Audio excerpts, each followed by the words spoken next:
भक्तों, आज मैं आप सभी को शरद पूर्णिमा के विषय में कुछ धार्मिक बातें और उनकी कथा सुनाने जा रही हूँ। इसका महत्व देखिए, सुनिए।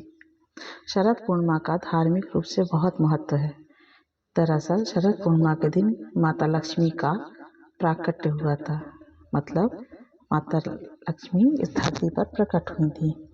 इस दिन माता लक्ष्मी धरती पर भ्रमण करती हैं। शरद पूर्णिमा के दिन व्रत करने से माता लक्ष्मी के साथ साथ भगवान विष्णु की कृपा मिलती है। शरद पूर्णिमा के दिन कथा का पाठ जरूर करना चाहिए। इससे आपको अच्छा प्रतिफल प्राप्त होता है। देखिए, सुनिए माता लक्ष्मी से संबंधित कथा शरद पूर्णिमा की। एक साहूकार था जिसकी 2 सुंदर सुशील कन्याएं थीं।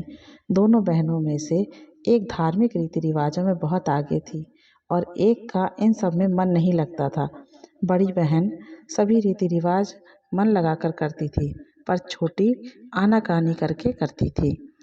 देखते ही देखते दोनों बहनें बड़ी हो गईं और दोनों का विवाह हो गया।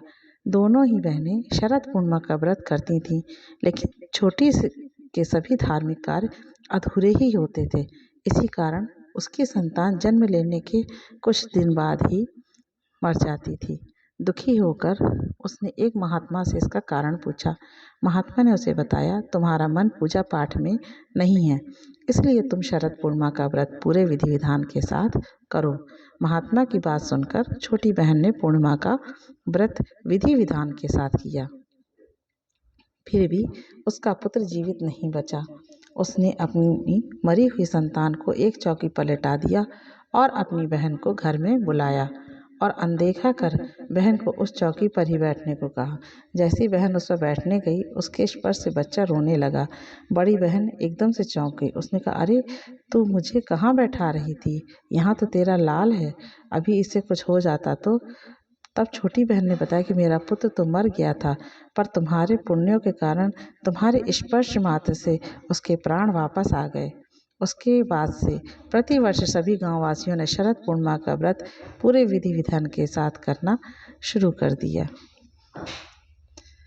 इति कथा समाप्ति।